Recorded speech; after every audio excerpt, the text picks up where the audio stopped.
Hola, bienvenidos a una nueva edición de Un Futuro Mejor, un canal para traer información importante para mejorar el planeta, para mejorar el futuro de la humanidad y para preservar la naturaleza que nos rodea.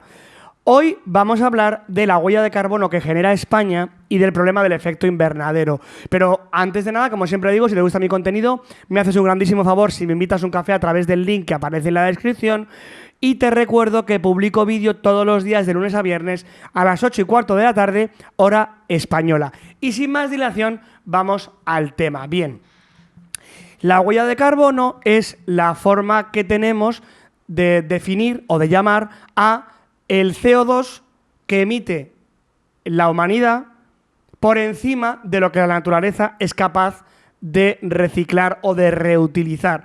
Es decir, que el CO2 ha sido un gas que siempre ha estado producido por la naturaleza y la propia naturaleza lo ha reciclado siempre y nunca se ha arrojado más de lo que se reciclaba. Es decir, que nunca ha sobrado dióxido de carbono. Esta es la primera vez en la historia en la que el ser humano emite mucho más, no un poco, muchísimo más de CO2 del que la naturaleza puede reutilizar. Y aunque porcentualmente sea muy poco porcentaje lo que sobra, a nivel absoluto son tantos millones de toneladas que el planeta está teniendo un problema de calentamiento mucho más acelerado de lo que tendría si no. Entonces, es verdad que hay datos cuestionables, es verdad que hay una gran parte del CO2 que recicla la naturaleza, es verdad que plantando árboles se podría solucionar el problema porque el gas de efecto invernadero no es contaminante en sí, simplemente genera calor, ¿vale? O sea, no es un contaminante como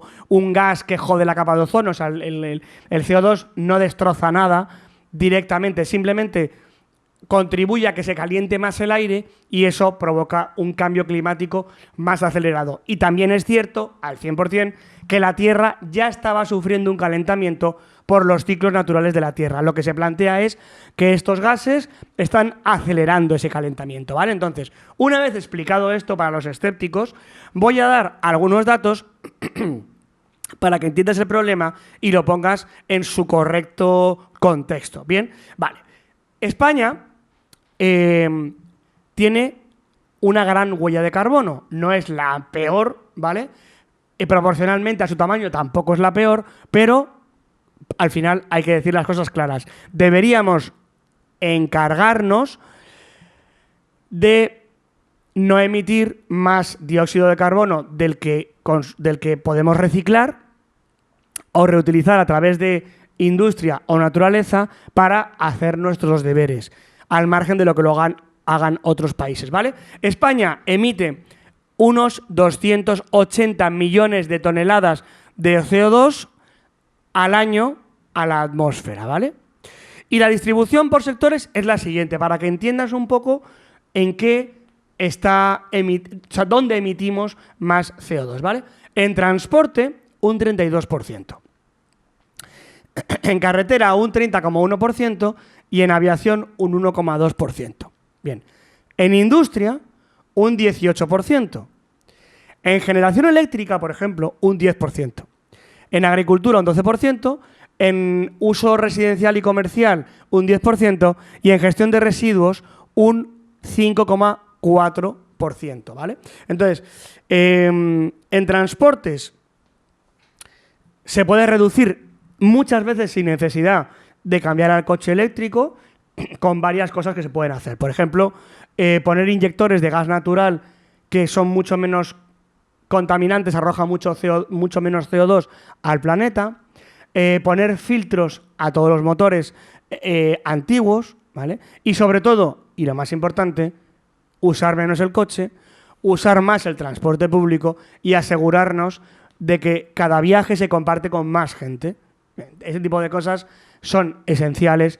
No hace falta usar el coche tanto como lo usamos y podríamos facilísimamente, a través de coordinarnos con otras personas, no dar viajes en balde, calcular bien, es decir, vale, voy a ir a la ciudad un día a la semana. No hace falta que vaya 3 días a la semana. Voy un día y ese día compro todo, voy al cine, hago mis cosas y no voy un día a comprar, otro día al cine y tal. Ese tipo de cosas podrían reducir así, sin necesidad de cambiar de coche, la mitad del consumo nacional. Y si encima le pones inyectores de gas natural te ahorras una pasta en combustible, contaminas menos y si además pones filtros modernos a los coches antiguos y haces que los viajes se aprovechen y comentas con todo tu círculo el día que te vas a ir a la ciudad, consigues reducir brutalmente el consumo de combustibles y la emisión de CO2. Son sugerencias que para mí son mucho más interesantes que el coche eléctrico, porque el litio, ya lo he dicho, va a ser un problema y porque no es oro todo lo que reluce y el litio, aunque no nos quedáramos sin litio, es muy contaminante su extracción. Y estamos en lo de siempre. Comprar y comprar y comprar, fabricar, fabricar, fabricar, en vez de intentar hacer un uso más inteligente de nuestros recursos. Haciendo esto y reforestando España, no habría ningún problema y no haría falta invertir prácticamente ni un solo euro en la industria de los coches eléctricos. Bueno, en industria, igual, hay muchísimas cosas que se podrían hacer. No lo tengo tan estudiado, haré algún vídeo sobre esto, ya me lo estudiaré, como el tema de los coches, que tengo claro cuál es la solución, te lo acabo de decir, ¿vale? Pero, en fin.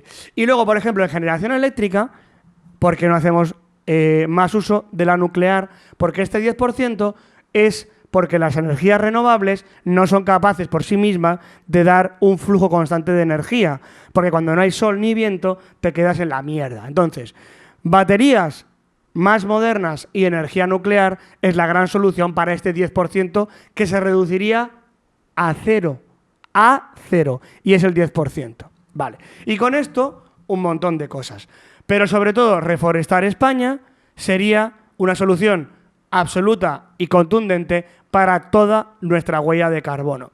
Reforestar España y reducir en ideas como la que te he dicho nuestro consumo y emisión de CO2 es suficiente y muchas veces no hace falta quebrar la economía, no hace falta destruir la industria del automóvil, no hace falta construir compulsivamente cosas nuevas para ahorrar. Lo que hace falta es usar menos el coche, ser más listo y ser menos irrespetuoso con el planeta y ya está, fin de la historia, se acabó. Bueno, esta es un poco la idea. Por supuesto, hay otros gases de efecto invernadero que son, por ejemplo, el metano, que supone un 15% de los gases invernaderos, de efecto invernadero, óxidos de nitrógeno y gases fluorados. Ahora bien, vamos a analizar ahora qué efectos puede tener el efecto invernadero en la historia, ¿no? El aumento de temperatura está subiendo 1,7 grados en los últimos 50 años, que es bastante. Y ahora viene la previsión. Se prevé que entre 2050 y 2095 la intensidad máxima de las olas de calor aumente un 144% respecto al periodo de los últimos 30 años. Y esto puede provocar sequías y desertificación, que esto ya es un problema real que nos afecta a todos, ¿vale? El 75% del territorio español está en riesgo de desertificación. Podemos perder la biodiversidad, el 40% de los humedales están en mal estado debido a factores como pozos ilegales y exceso de nitratos, y la subida del nivel del mar amenaza a ciudades costeras y ecosistemas marinos. Otros datos interesantes es que las emisiones de sectores sujetos al Sistema Europeo de Comercio de Derecho disminuyeron ya un 15% en 2023, o sea que poco a poco va habiendo más conciencia, ¿no?, de esto. Y el cambio climático puede aumentar la incidencia de enfermedades transmitidas por alimentos debido a la proliferación de bacterias por el aumento de la temperatura. Pero claro, ¿qué estamos haciendo a nivel eficaz? España recibirá unos 6.800 millones de euros del Fondo Social para el Clima de la Unión Europea y la pregunta es, ¿qué vamos a hacer realmente con ese dinero? Porque yo no me fío en absoluto del uso que haga España de ese dinero.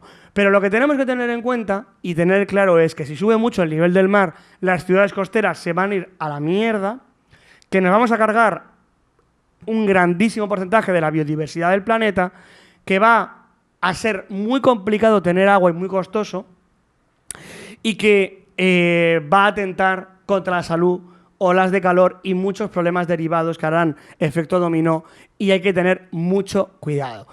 Y que sobre todo se puede solucionar simplemente reduciendo el consumo y el consumismo absurdo que tenemos en todo. Lo más ecológico de todo siempre es no consumir compulsivamente. Esa es la base de todo, porque eso es lo que activa la industria, el consumo y la emisión de CO2, y que tenemos que simplemente ser inteligentes, no privarnos de nada, probablemente, o de nada importante, pero hacer un uso lógico y eficiente de los recursos. Con esto se podría solucionar el problema y espero que este vídeo te haya servido para entender un poco el contexto y lo que estamos haciendo. Estamos hablando de cientos de millones de toneladas al año de CO2.